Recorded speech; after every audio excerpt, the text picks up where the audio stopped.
dear all participants.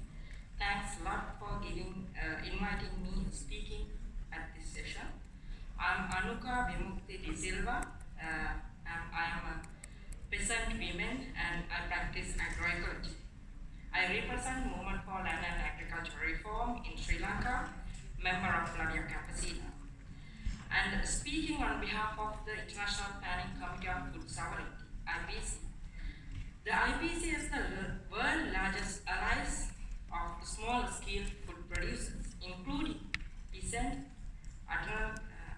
artisanal, fisherfolks, pastoralists and headers, nomads, indigenous people and indigenous organizations, and also forest dwellers, landless people, urban producers, rural workers. The IPC represents more than 6,000 national organizations and 300 million small-scale food producers. Through this platform, they aim to define the interest of those who supply 70% of global food production and yet at the same time continues to suffer from food insecurity, malnutrition and the non-recognition of their fundamental role in feeding the planet. Those constituencies are represented by specific social movements and civil society organizations, both regional and global, together with consumer movements, support NGOs and other grassroots organizations. They aim to advance the food sovereignty agenda at the global and regional level. The IPC facilitators dialogue and debate among the actors from civil society, government and other actors in the field of the food security, food sovereignty and nutrition, creating an autonomous space from political parties, institutions, government and the private sector. The legitimacy of the IPC is based on the ability to voice the concern and the struggle. That's the wide variety of civil society organizations and social movement facing their daily practice of advocacy at local, subnational and regional and global level. For this symposium, for which we thank the Indian government and the Treaty Secretariat for organizing, I have been asked to present our views on the relationship between farmers' rights and the International Human Rights Instrument as a result of the resolution of last governing body.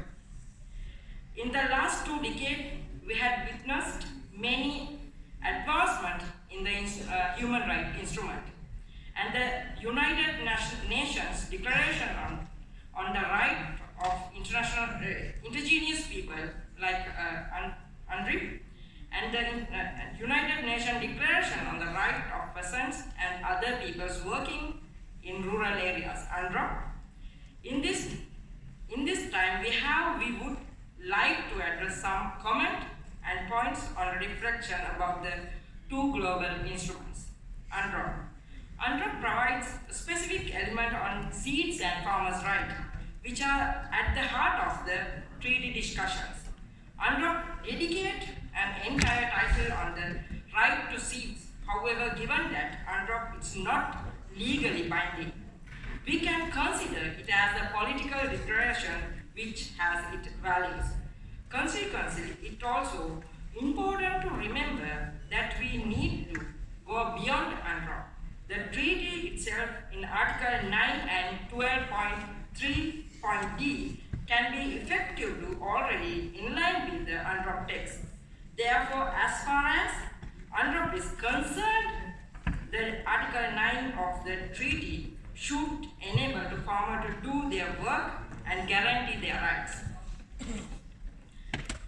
On the other hand, UNDRIP, its implementation also brings clarification already present in the Convention on Biological Diversity, CBD, on the respect of Article 8 when it's come to the right of indigenous people. As far as UNDRIP is concerned, we recall Article 31st of the UNDRIP.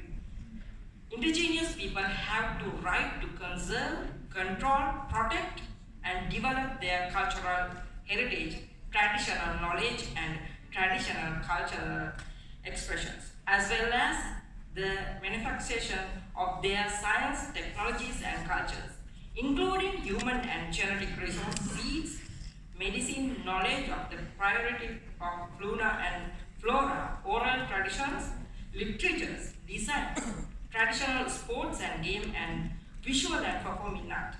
They also have the right to preserve, control, protect, develop their intellectual property over such cultural heritage, traditional knowledge, and traditional cultural expressions.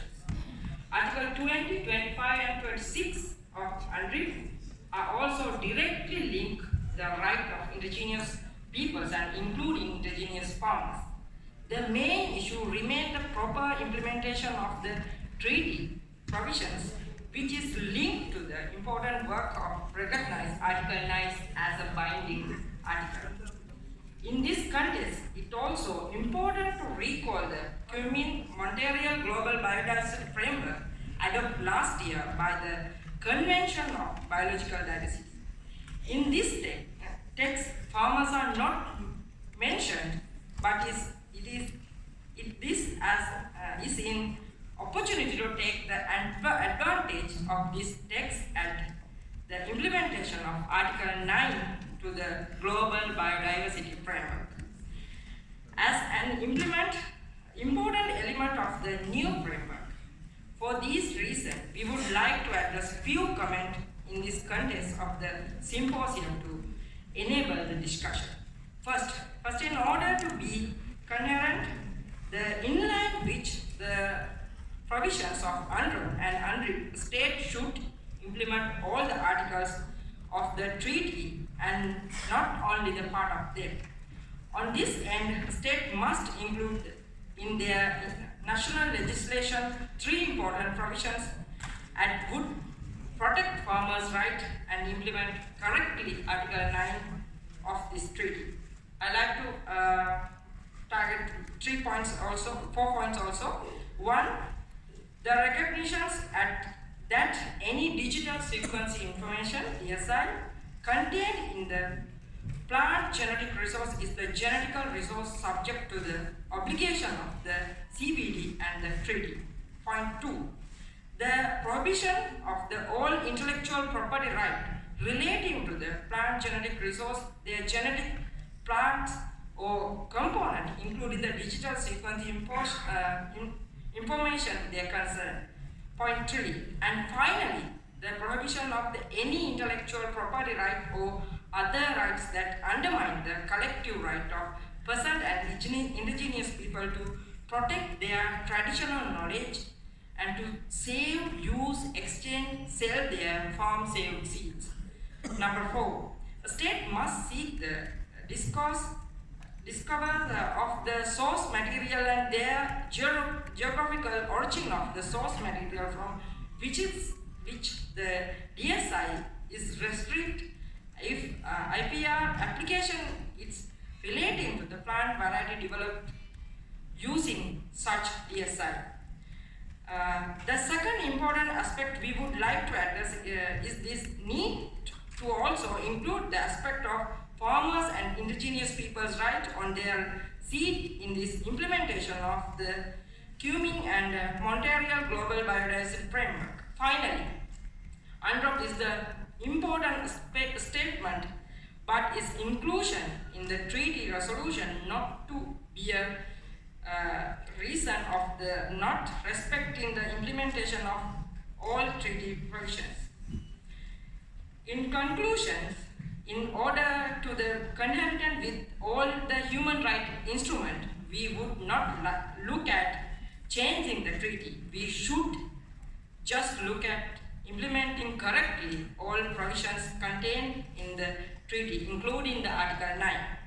Thank you a lot for your attention and looking forward exchange with all of you, globalized farmers' rights and globalized peasant rights now. Thank you.